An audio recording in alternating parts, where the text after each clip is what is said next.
Good afternoon. My name is Greg Kaza from Oakland County, Michigan. I'd like to thank both of you gentlemen for your hospitality this weekend. My question deals with price deflation. Could you please explain how technological advances and productivity increases are affecting our non-fixed fixed income holdings, especially insurance? Well, I think that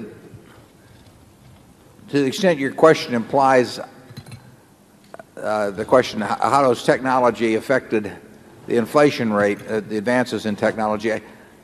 I've heard Alan Greenspan make a lot of interesting comments on that. I think it baffles him to some extent, but he also recognizes that there's some important, very hard to measure factor that has caused inflation not to behave in the way that most people expected, with this drop of employment, general prosperity, etc. And I think he attributes it in some part, but again immeasurable, to what has been happening in the information technology world.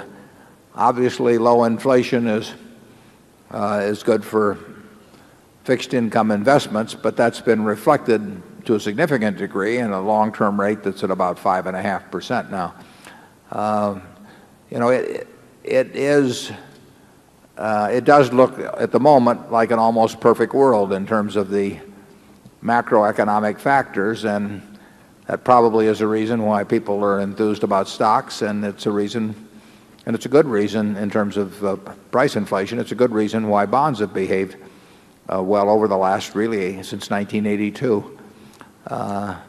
I don't know the answer as to what it means for the future. I have to believe that it's very good for this country to have the lead in information technology that it does. I mean, it seems to me as a non-expert that we are so far ahead, and the money flowing into it, the brain power flowing into it, that it's hard to think of who's in second place. And I think that's helped this country in some very significant way, but I don't know how to measure it. Charlie?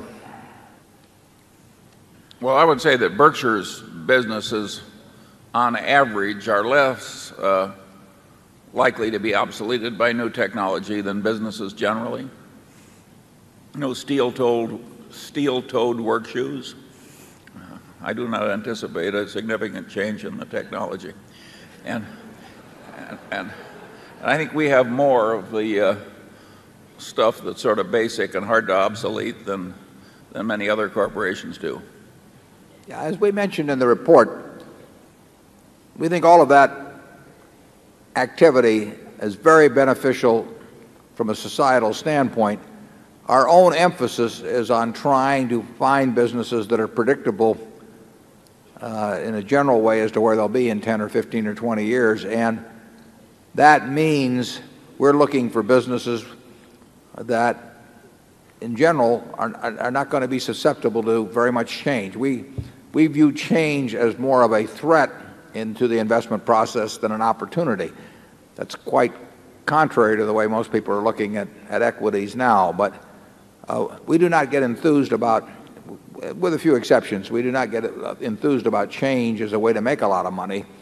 We try to we're looking for the absence of change to protect ways that are already making a lot of money and allow them to make even more in the future.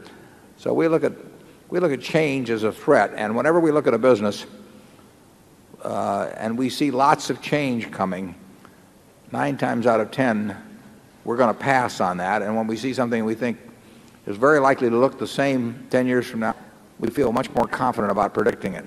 I mean, Coca-Cola is still selling a product that is very, very similar to one that was sold 110 plus years ago. And the fundamentals of distribution and talking to the consumer and all of that sort of thing really haven't changed at all. Your analysis of Coca-Cola 50 years ago can pretty well serve as an analysis now.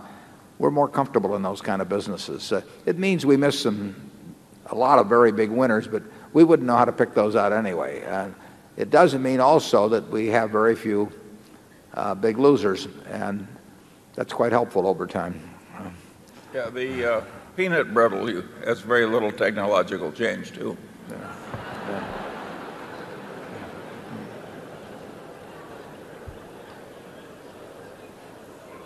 they better not change it. We like it just the way it is. Zone 3.